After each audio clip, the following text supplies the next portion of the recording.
Today we're going to be examining a engraving done by William Pieters de Leeuw, a Flemish artist, titled The Hunt of the Hippopotamus and of the Crocodile, done in 1650.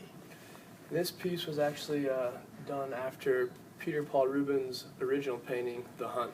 Exactly. Rubens originally used oil techniques on an 8 by 10.5 foot canvas in 1616. And as you can see, this engraving is actually much smaller at about 1.5 feet by 2 feet. Which still allows for the immense detail shown. And coming from the Baroque time period, this piece shows an artistic style that uses exaggerated motion and shows clear detail. Yeah, this allowed for the artist to really accentuate the drama and tension that's The happening. scene is a depiction of a fierce fight between beast and man. The wide-eyed horses and the warriors are charging into battle with the hippopotamus and the crocodile. They're crazily attacking the hunters with open mouths. The fierce biting actions of the hippopotamus and the crocodile emphasize movement and violence throughout the piece. Don't you feel that the dramatic facial expressions of the warriors on horses don't show fear, but instead they capture the tension and the danger of the moment? The horses even mimic the intensity and dangers of the scene, seen through their flaring nostrils and rigid muscle structure. Rubens emphasizes the violence of the fight by including the two fallen warriors who are about to be engulfed in a vicious entanglement of action and soon to be overcome by the stampeding hippo.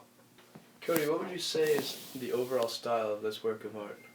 Well, I think that it has a very idealistical style because the men and the animals in the piece are all portrayed as being near perfect specimens. If you look closely at both the humans and the animals in the piece, they are depicted with extreme muscle tone and exaggerated physical qualities that you don't normally see. I would definitely agree that the piece has some idealized aspects, but I also think that there are naturalistic qualities involved as well. This is because human beings and animals are all the main subjects of the piece, which are all found in the natural world. Like many other works of art from the Baroque period, the action is perceived to be in the viewer's space. How so? Well, first of all the hunters and animals seem to be coming towards the viewer. You can notice the crocodile intruding into the viewer's space because its lower jaw extends beyond the known border. I also feel like the animals are interacting us through what appears to be eye contact. The fact that the subjects appear to be interacting with us as the viewers highlights the action that is taking place in the foreground on what seems to be a single plane. The background is definitely portrayed as insignificant because it's less defined and takes up minimal space in the work. Since the action is portrayed in the foreground, my eyes are immediately drawn to the hippopotamus's head, which appears to be protruding into our space. The hippopotamus head is definitely the focal point, and from there I feel like my eyes are soon lost in the immense detail of all the action and the portrayed subjects. But after looking at the piece as a whole, Rubens' use of angles created by the spheres and stances of the subjects redirect your attention downward, back to the center of the action. When viewed from afar, the contour lines seem to blend together, yet when inspected closer, you can see the vast amount of detail that was made clear in William Pieters de Leeuw's engraving. The engraving allowed attention to be drawn to the work's texture, which makes the action even more realistic. When inspecting the piece of work closely, the lines seem to create a sense of rigidness. To the viewer, the hippopotamus and the crocodile look to be rough to the touch. Exactly.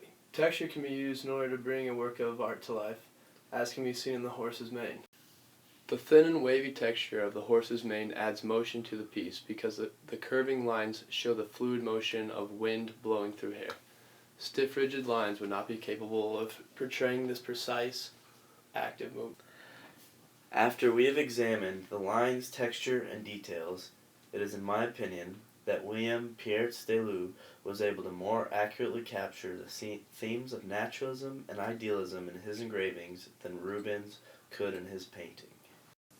Alright, Cody, well, I'm going to have to agree with you. I definitely like the engraving a lot more than the painting. I feel like the painting, you lose something in the color, how you lose detail, and I feel like in this you can see the idealized forms, you can see texture.